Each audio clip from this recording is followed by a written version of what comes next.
गौतम बुद्ध का जीवन केवल एक व्यक्ति की आत्मज्ञान की यात्रा ही नहीं, बल्कि करुणा, प्रेम और सत्य की खोज की अद्भुत कहानी है। ये कथा हमें सिखाती है कि कैसे एक साधारण मानव अपने भीतर के अंधकार को ज्ञान के प्रकाश से मिटा सकता है। आइए इस कहानी को विस्तार से समझते हैं। कई शताब्दियों पहले कपिलवस्तु राज्य में महाराज शुद्धोधन और महारानी महामाया का राजमहल खुशियों से भर गया था। महारानी के गर्भ में एक दिव्य बालक का आगमन हुआ था। कहते हैं कि रानी महामाया ने एक अद्भुत सपना देखा, एक विशाल सफेद हाथी उनके गर्भ में प्रवेश कर रहा है। राज ज्योतिषियों ने इस स्वप्न का अर्थ बताया कि यह बालक या तो महान सम्राट बनेगा या फिर महान सन्यासी। कुछ ही समय बाद महारानी महामाया ने लुम्बिनी वन में सिद्धार्थ को जन्म दिया। दुर्भाग्यवश रानी महामाया का निधन हो गया और सिद्धार्थ का पालन पोषण उनकी मौसी गौतमी ने किया। सिद्धार्थ बचपन से ही कोमल हृदय के थे। वे गहरे चिंतनशील थे और अन्य बच्चों की तरह खेलकूद में विशेष रुचि नहीं रखते थे। एक बार उनके पिता ने महल में भव्य उत्सव का आयोजन किया। उस दौरान सिद्धार्थ ने देखा कि एक पक्षी बाज के पंजों में तड़प रहा था। उन्होंने पक्षी को बचाया और उसका उपचार किया। इस घटना ने सिद्धार्थ के मन में करुणा के बीज बो दिए। समय बीतता गया। सिद्धार्थ अब युवा हो गए थे। उनके पिता ने उन्हें सांसारिक सुख सुविधाओं में व्यस्त रखने के लिए भव्य महल, नृत्य, संगीत और वैभव का संसार रचा। उन्होंने सिद्धार्थ का विवाह राजकुमारी यशोधरा से करवा दिया। उनके घर पुत्र राहुल का जन्म हुआ, परंतु इस भोग विलास में भी सिद्धार्थ का मन अशांत था। एक दिन उन्होंने सारथी चन्ना के साथ महल के बाहर जाने का निश्चय किया। रास्ते में उन्होंने 4 दृश्य देखे जो उनके जीवन का सबसे बड़ा मोड़ बने। पहला दृश्य, एक झुकी हुई कमजोर वृद्ध व्यक्ति को देखकर उन्हें एहसास हुआ कि बुढ़ापा हर व्यक्ति का अटल सत्य है। दूसरा दृश्य, एक रोगी व्यक्ति को देखकर उन्हें समझ आया कि शरीर कितना अस्थिर है और रोग किसी को भी घेर सकता है। तीसरा दृश्य, एक शव को देखकर उन्हें ज्ञात हुआ कि मृत्यु जीवन का अंतिम सत्य है। चौथा दृश्य, एक शांतचित्त सन्यासी को देखकर उन्होंने जाना कि वास्तविक शांति त्याग और ध्यान में है। इन 4 दृश्यों ने सिद्धार्थ के हृदय को गहराई से झकझोर दिया। इन विचारों ने सिद्धार्थ को बेचैन कर दिया। वे दिन रात इन्हीं प्रश्नों के उत्तर खोजते रहे। अंततः एक रात, जब पूरा महल गहरी नींद में था, सिद्धार्थ ने अपनी पत्नी यशोधरा और पुत्र राहुल को सोते हुए देखा। उनकी आंखों में आंसू आ गए, पर उन्होंने अपने संकल्प को दृढ़ रखा। उन्होंने अपने शाही वस्त्र त्याग दिए, अपनी तलवार फेंक दी और साधु का वेश धारण कर लिया। सिद्धार्थ ने वर्षों तक ऋषियों और तपस्वियों से शिक्षा ली। उन्होंने कठोर तपस्या की, शरीर को कष्ट देकर, भूखे प्यासे रहकर उन्होंने स्वयं को अत्यंत कमजोर बना लिया। एक दिन वे इतना दुर्बल हो गए कि बेहोश होकर गिर पड़े। तभी एक युवती सुजाता ने उन्हें खीर खिलाई, जिससे सिद्धार्थ को नई ऊर्जा मिली। इस घटना ने उन्हें ये सिखाया कि अत्यधिक तपस्या या अत्यधिक भोग दोनों ही सत्य के मार्ग नहीं है।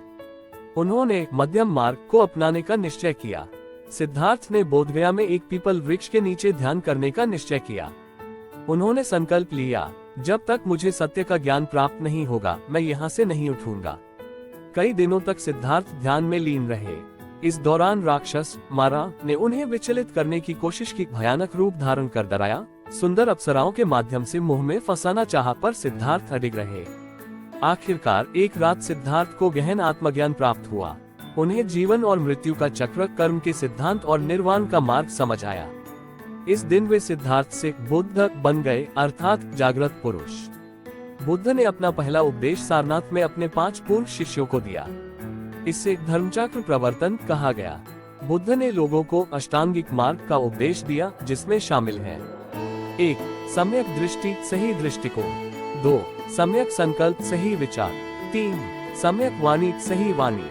4. सम्यक कर्म, सही आचरण। 5. सम्यक आजीविका, सही जीवन यापन।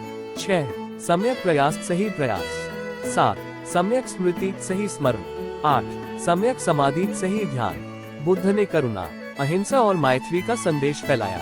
उनके अनुयायी बढ़ते गए और उनके उपदेशों ने समाज में परिवर्तन ला दिया। बुद्ध का जीवन 80 वर्ष की आयु में कुशीनगर में समाप्त हुआ। मृत्यु से पहले उन्होंने अपने शिष्यों को अंतिम उपदेश दिया, अब दीपो भव, अर्थात अपने दीपक स्वयं बनो। यह उपदेश आज भी दुनिया भर में प्रेरणा का स्रोत बना हुआ है। गौतम बुद्ध की शिक्षाएं केवल धर्म का मार्ग नहीं थी, बल्कि यह मानव जीवन के हर पहलू को छूती हैं। उनका संदेश था कि दुख से मुक्ति संभव है, बशर्ते हम अपने भीतर की करुणा, धैर्य और सत्य को पहचानें। भगवान बुद्ध का जीवन त्याग, संघर्ष और करुणा की अद्भुत मिसाल है। उनकी शिक्षाएं सदियों बाद भी हमें मानवता, प्रेम और शांति का मार्ग दिखाती हैं। उनका संदेश यही है कि हम अपने भीतर के अंधकार को मिटाकर ज्ञान के प्रकाश से अपने जीवन को रोशन कर सकते हैं। गौतम बुद्ध केवल एक साधारण राजकुमार से सन्यासी बनने की यात्रा तक सीमित नहीं थे, बल्कि उन्होंने संपूर्ण मानवता को आत्मज्ञान और मुक्ति का मार्ग दिखाया। उनके उपदेशों ने भारत और विश्व के कई हिस्सों में सामाजिक और आध्यात्मिक क्रांति ला दी। उनके महापरिनिर्वाण के बाद भी उनकी शिक्षाएं जीवंत बनी रही और आज भी करोड़ों लोगों को प्रेरणा देती हैं। गौतम बुद्ध की शिक्षाओं का प्रभाव तत्कालीन समाज पर गहरा पड़ा। उस समय भारत में कठोर जाति प्रथा, धार्मिक कर्मकांड और अंधविश्वासों का बोलबाला था। बुद्ध ने इन रूढ़ियों को चुनौती दी और समाज में समरसता और करुणा का संदेश दिया। बुद्ध ने कहा कि मनुष्य को उसके कर्मों से आंका जाना चाहिए, न कि जन्म से। उन्होंने सभी जातियों और वर्गों के लोगों को अपने संघ समुदाय में प्रवेश की अनुमति दी। महिलाओं को भी संघ में शामिल करने का अवसर दिया, जो उस समय एक क्रांतिकारी कदम था। बुद्ध ने हर जीव के प्रति अहिंसा और करुणा का संदेश दिया। उन्होंने पशु बलि और हिंसक धार्मिक अनुष्ठानों का विरोध किया। उनकी शिक्षाओं ने सम्राट अशोक जैसे महान शासकों को अहिंसा की ओर मोड़ दिया। बुद्ध ने अपने अनुयायियों से कहा कि कोई भी व्यक्ति तुम्हारा उद्धार नहीं कर सकता, तुम्हें अपने उद्धार का मार्ग स्वयं खोजना होगा। उन्होंने बाहरी आडंबरों और मूर्ति पूजा से मुक्त एक साधारण जीवन जीने पर जोर दिया। बुद्ध ने ध्यान और आत्मनिरीक्षण के माध्यम से मानसिक शांति प्राप्त करने का मार्ग दिखाया। विपश्यना ध्यान, जो आज भी लाखों लोगों द्वारा अपनाया जाता है, बुद्ध की ध्यान पद्धति का ही रूप है। गौतम बुद्ध के महापरिनिर्वाण के बाद उनके अनुयायियों ने उनके उपदेशों को संरक्षित किया और आगे बढ़ाया। लेकिन बौद्ध धर्म के सबसे बड़े संरक्षक सम्राट अशोक थे। अशोक का परिवर्तन। सम्राट अशोक, जो पहले एक पराक्रमी और युद्धप्रिय राजा थे, कलिंग युद्ध की विनाशलीला देखकर हिल गए। हजारों लोगों की मृत्यु और विनाश को देखकर उन्होंने अहिंसा और करुणा का मार्ग अपनाया। अशोक ने बौद्ध धर्म को अपनाया और उसे दूर दूर तक फैलाया। उन्होंने बुद्ध के उपदेशों को शिलालेखों और स्तंभों पर अंकित करवाया। सम्राट अशोक ने अपने दूतों को श्रीलंका, तिब्बत, चीन, जापान, बर्मा और अन्य देशों में भेजा, जिससे बौद्ध धर्म एक वैश्विक आंदोलन बन गया। आज भी थाईलैंड, जापान, तिब्बत, श्रीलंका और म्यांमार जैसे देशों में बौद्ध धर्म प्रमुख धर्मों में से एक है। गौतम बुद्ध के विचार आज भी उतने ही प्रासंगिक हैं जितने 2500 साल पहले थे। 1. मानसिक शांति और ध्यान। आज की भागदौड़ भरी जिंदगी में लोग तनाव, अवसाद और चिंता से ग्रस्त हैं। बुद्ध द्वारा सिखाए गए ध्यान और विपश्यना पद्धति से लाखों लोग मानसिक शांति प्राप्त कर रहे हैं। 2. अहिंसा और विश्व शांति। बुद्ध का अहिंसा का संदेश Mahatma Gandhi, Martin Luther King Junior और नेल्सन मंडेला जैसे विश्व नेताओं को प्रेरित कर चुका है। 3. आत्मनिर्भरता और आत्मज्ञान। बुद्ध का अब दीपो भव, अपने दीपक स्वयं बनो संदेश आज के युवाओं के लिए प्रेरणादायक है। ये हमें सिखाता है कि हमें किसी बाहरी शक्ति पर निर्भर नहीं रहना चाहिए, बल्कि स्वयं अपने ज्ञान और कर्मों से अपनी राह बनानी चाहिए। गौतम बुद्ध के उपदेशों को केवल ग्रंथों में पढ़ना ही पर्याप्त नहीं है, बल्कि हमें उन्हें अपने जीवन में भी उतारना चाहिए। 1. करुणा और प्रेम अपनाएं। हमारे जीवन में दूसरों के प्रति प्रेम और करुणा का भाव होना चाहिए। दूसरों की मदद करें और किसी को कष्ट न पहुंचाएं। 2. सत्य और नैतिकता का पालन करें। हमेशा सत्य बोलें, नैतिक जीवन जिए और अपने कर्मों की जिम्मेदारी लें। 3. भोग और वासनाओं से दूर रहें। अत्यधिक इच्छाएं और भौतिक वस्तुओं की लालसा हमें दुख देती हैं। संतुलित जीवन जीना ही सुख का मूल मंत्र है। 4. ध्यान करें और मन को शांत रखें। बुद्ध ने ध्यान को आत्मज्ञान का सबसे महत्वपूर्ण साधन बताया।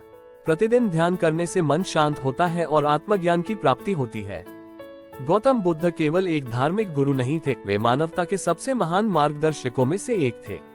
उनकी करुणा, सत्य और अहिंसा की शिक्षाएं आज भी दुनिया को प्रकाशमान कर रही हैं।